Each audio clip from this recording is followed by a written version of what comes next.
Good morning, Americans. This is your favorite alien, and Bubba, here on Thursday, October 10th. Stand by for commentary. Well, today's commentary, I'm going to title it, Where Do We Go From Here?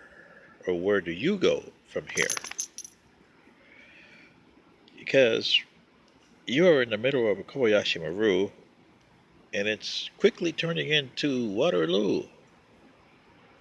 And the reason why is because everything's going crazy. And here's the funny part. It took you 338 years to go from a small little settlement in Virginia to top dog in World War II. And then it just took you 45 years to destroy all that and cease to be a nation. Ain't that crazy?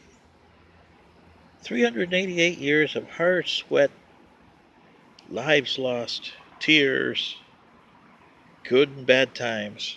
In 45 years, it's all gone. How can that be? Oh, it didn't take my planet that long. It took them centuries. It took the Romans centuries to disintegrate.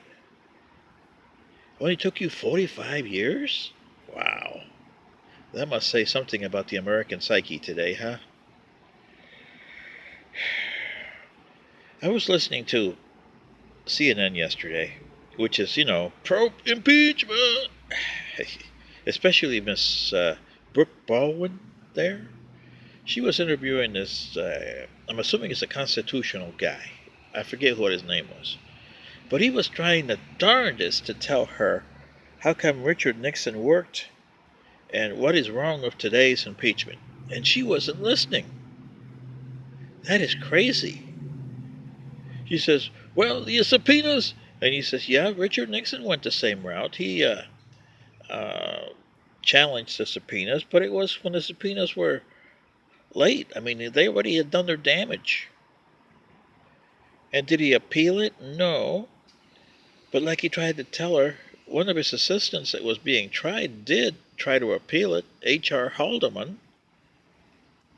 doing the same thing that Trump's trying to do here.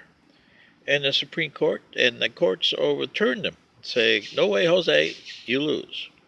But see, the Democrats in those days, like the guest was trying to tell Ms. Baldwin, bend over backwards to get some Republicans in there. And when they did finally put the articles of impeachment out there was Republicans behind them. That kind of, Richard Nixon saw the writing on the wall there. That forced him to resign. But these Democrats, they're hell-bent on getting him. They don't even care about the Republicans. They don't even make this a fair thing. It doesn't even look fair. Is Mr. Trump bad? Well, he's done bad things. But has anybody told him that he has crossed the line? I mean, anybody with authority, and that does not include Congress. They don't have the authority to say this. They have the authority to allegate it, yes, allegations. But then again, when you're voting, sitting on that thing, you got to be like a rape trial. If you don't have any substantiations and it's all allegations, you have to vote the guy free, even though he did it. This is the way your system works. This is not justice. This is the law. And this is not justice. This is the Constitution. And the Constitution is big on impeachment. It's big on how to do it. The Democrats don't understand that. They should have taken the precedent by Richard Nixon's impeachments because the other guys didn't. The Republicans who impeached Clinton didn't take it. Neither did the radical Republicans under Andrew Johnson take it. So the people at Richard Nixon took a different route. They didn't concentrate themselves on the Watergate investigation, just like these guys over here concentrated themselves on the Russia investigation, and when that didn't work, they've gone to something else. Now they're at the phone call What if that don't work? What are you going to get now? You see what I mean? You're all over the place. Richard Nixon was bad. Trump is terrible. But you don't have the smoking guns that the Democrats had during the Richard Nixon. They went out and got it. John Sirica, Giselle, both judges. They're the ones that did the heavy lifting in the Supreme Court by forcing him to give the tapes up. So you have to go to the Supreme Court and say, hey, this is a national security matter here. It's affecting the Constitution, and they'll force those people to testify. It's in the Constitution, people, if you read it right and interpret it right. That's what you have to do. That's the Supreme Court's job, to interpret your Constitution. And Miss Baldwin, when you interview a guest, don't cut him off. Don't do what you did to that poor guy. Listen to him. He was trying to explain to you what's going on. And you got such a hard head that you want Trump at all cost that you don't listen.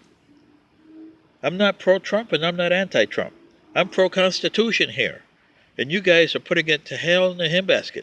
It's going to cost you your country. What are you going to do when you start disintegrating? And you have to move because the people in the state don't want you there. They're going to be white supremacists. Yes, that's going to happen. They're going to give you a choice. Move or die. Or if you're African Americans, you better move it out of some of those states because they're not going to like it. They think that you're the problem. So you see, this is the problem you got, Americans. Where do you go from here? You have developed yourself from a simple constitutional problem, and you created a constitutional crisis, and now you are past the constitutional crisis into a Waterloo. So this is your favorite alien, Bubba, saying good day.